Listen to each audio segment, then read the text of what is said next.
بسم اللہ الرحمن الرحیم وبہ نستعین اما بعد اللہم صلی وسلم وبارک وعلی آل سیدنا محمد النبی الکامل وعلی آلہ کمال نہایت لکمالک عدد کمالہ صلی اللہ علیہ وسلم۔ معزز سامعین، محرم الحرام اسلامی ہجری سال کا پہلا مہینہ ہے۔ اس سلسلے میں چند باتیں آپ حضرات کی خدمت میں عرض کرنا چاہتا ہوں کہ مہینہ اور تاریخ کے حساب سے دو باتیں ہیں۔ ایک ہے قمری تاریخ اور ایک ہے شمسی تاریخ۔ قمری تاریخ محرم الحرام، سفر، ربیع الاول، ربیع الآخر، جمادی الاول، جمادی الثانی، رجب، شعبان، رمضان، شوال، ذی قعدہ، ذی الحجہ، یہ 12 مہینے ہیں۔ یہ کہلاتے ہیں قمری مہینہ۔ اور ایک ہے شمسی مہینہ جسے آپ تمام لوگوں کو اچھی طرح یاد ہے، جنوری، فروری، مارچ، اپریل۔ دوستو، بتانا مجھے یہ ہے کہ سرکار دو عالم صلی اللہ علیہ وسلم کے مبعوث ہونے سے پہلے، بلکہ سرکار دو عالم صلی اللہ علیہ وسلم کے پیدائش سے پہلے، سرکار دو عالم صلی اللہ علیہ وسلم کی ہجرت سے پہلے، آسان الفاظ میں آپ یہ کہہ لیجئے کہ زمانہ جاہلیت میں یہی 12 مہینہ اور یہ 12 مہینے کے جو نام ہیں محرم، سفر، ربیع الاول، یہ زمانے جاہلیت میں بھی ویسا ہی تھا جیسے آج ہے۔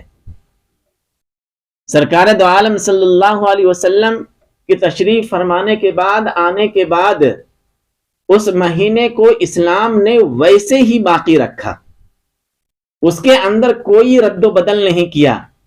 جس طرح زمانے جاہلیت میں تھا محرم الحرام، ویسے ہی اسلام نے اس کو باقی رکھا اور مہینے کا نام محرم الحرام۔ دوستو، ایک بات تو یہ ہوئی کہ زمانے جاہلیت میں جو نام تھے وہی نام اسلام نے اسے باقی رکھا۔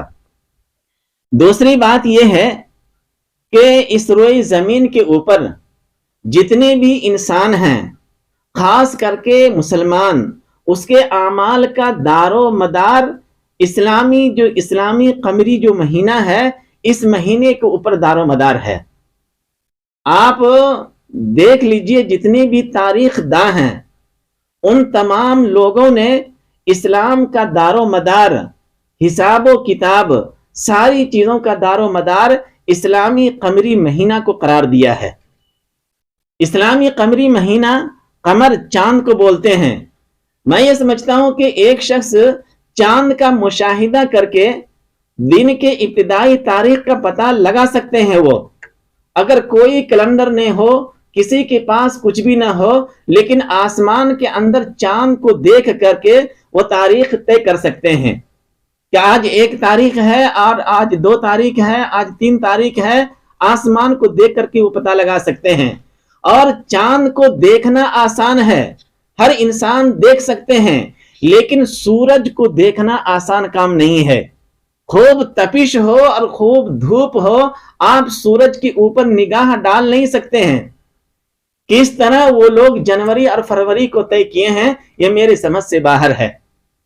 میرے دوستو، جتنے بھی اسلامی احکامات ہیں، چاہے وہ طلاق ہو، چاہے خلا ہو، چاہے حج ہو، زکوٰۃ ہو، یا عید الفطر ہو، عید الاضحیٰ ہو، تمام احکامات جتنے بھی اسلام کے، ان کا دار و مدار اسلامی کیلنڈر کے اوپر ہے۔ یعنی محرم الحرام، سفر، رجب، اس طرح کے جو مہینے ہیں اسلامی مہینہ، اس کے اوپر دار و مدار ہے۔ لیکن مسئلہ یہ ہے کہ اسلامی کیلنڈر کی ابتدا کب سے ہوئی اور کیسے ہوئی، اس کا جاننا بھی بہت ضروری ہے۔ اور اسلامی تاریخ اور اسلامی مہینوں کا جو 12 نام ہیں، اور اس کا جاننا پورے امت مسلمہ کے اوپر فرض کفایہ ہے۔ اگر کسی کو یاد نہ ہو پورے محلے کے اندر، سب کے سب گنہگار ہوں گے۔ اس وجہ سے میں آپ تمام لوگوں سے گزارش کر رہا ہوں، آپ خود اسلامی مہینوں کے نام کو یاد رکھیں اور اپنے بچوں کو بھی سکھائیں، تاکہ ان کو معلوم ہو کہ یہ محرم کا مہینہ ہے اور یہ رمضان کا مہینہ ہے تو یہ شوال کا مہینہ ہے، اس طرح ان کو معلوم ہو وہ، اور اسی حساب سے جہاں وہ انگریزی تاریخ کو لکھتے ہیں وہیں بچوں کو آپ سکھائیں وہ اردو تاریخ کو بھی لکھنے کی کوشش کرے۔ میرے دوستو، اسلامی کیلنڈر کا ابتدا یمن کے گورنر حضرت ابو موسیٰ اشعری رضی اللہ تعالی عنہ، جو یمن کے گورنر تھے، انہوں نے اپنے یمن کے اندر انتظامی امور کو لکھنے کے لیے بہت مسئلہ پیش ہو گیا اسے، تو انہوں نے فوری حضرت عمر رضی اللہ تعالی عنہ کو لیٹر لکھا اور مشورہ دیا کہ اسلامی تاریخ کو متعین کیا جائے، اسلامی سال کو متعین کیا جائے۔ کس نے کہا؟ حضرت ابو موسیٰ اشعری رضی اللہ تعالی عنہ نے۔ حضرت عمر رضی اللہ تعالی عنہ کے تک بات جیسے پہنچی، انہوں نے مدینہ منورہ کے اندر جو اس وقت دارالحکومت راجدھانی تھی، پورے مملکت اسلامیہ کی راجدھانی مدینہ منورہ، وہاں پہ حضرت عمر رضی اللہ تعالی عنہ نے ایک کانفرنس بلائی، تمام کبار صحابہ وہاں پہ موجود تھے اور تمام لوگوں سے مشورہ لیا، تو کسی نے مشورہ یہ دیا کہ جس دن سے سرکار دو عالم صلی اللہ علیہ وسلم پیدا ہوئے ہیں اسی دن ابتدا کیا جائے اسلامی کیلنڈر کا۔ کسی نے رائے یہ دی کہ جس دن سرکار دو عالم صلی اللہ علیہ وسلم نبی بنائے گئے ہیں اسی دن سے ابتدا کیا جائے اسلامی کیلنڈر کا۔ کسی نے رائے یہ دی کہ جس دن سرکار دو عالم صلی اللہ علیہ وسلم مکہ المکرمہ چھوڑ کر کے ہجرت کر کے آئے مدینہ منورہ، اس دن کو اسلامی کیلنڈر کا ابتدائی دن مان لیا جائے، پہلا مہینہ مان لیا جائے۔ لیکن حضرت علی رضی اللہ تعالی عنہ اور حضرت عمر رضی اللہ تعالی عنہ کا مشورہ یہ تھا کہ جس دن سرکار دو عالم صلی اللہ علیہ وسلم ہجرت کیے ہیں اسی دن اسلامی کیلنڈر کی ابتدا ہوگی، اور تمام کبار صحابہ اس کے اوپر متفق ہو گئے۔ لیکن مسئلہ یہ ہے کہ سرکار دو عالم صلی اللہ علیہ وسلم ربیع الاول کے مہینہ میں ہجرت کیے ہیں، محرم الحرام کے مہینے میں ہجرت نہیں کیے، لیکن پھر اسلامی تاریخ، اسلامی کیلنڈر کی ابتدا محرم الحرام سے کیسے ہوئی؟ فتح الباری کے اندر علامہ ابن حجر عسقلانی رحمت اللہ علیہ نے بڑی تفصیل سے اس کے اوپر گفتگو کی ہے۔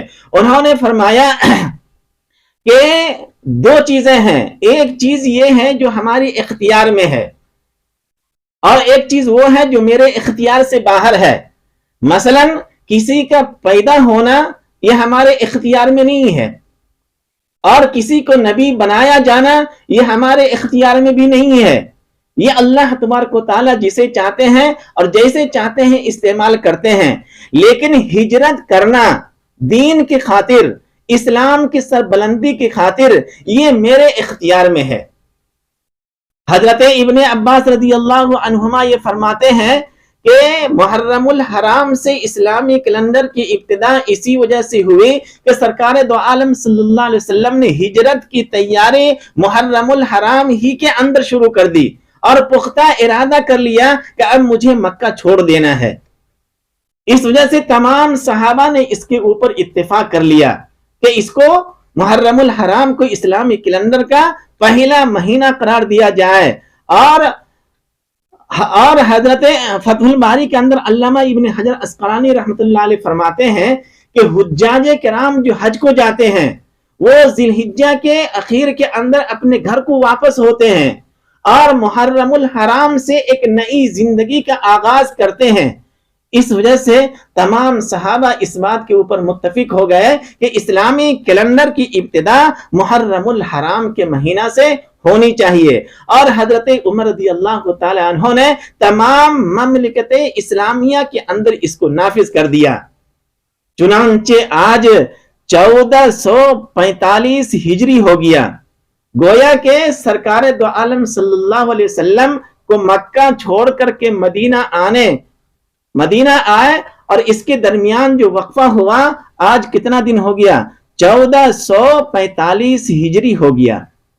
میرے دوستوں، میں کہنا یہ چاہ رہا ہوں کہ ہم تمام مسلمان ہیں اور ہماری اسلامی احکامات کے دار و مدار اسلامی کیلنڈر کے اوپر ہے، اسلامی مہینوں کے اوپر ہے، اسلامی سال کے اوپر ہے۔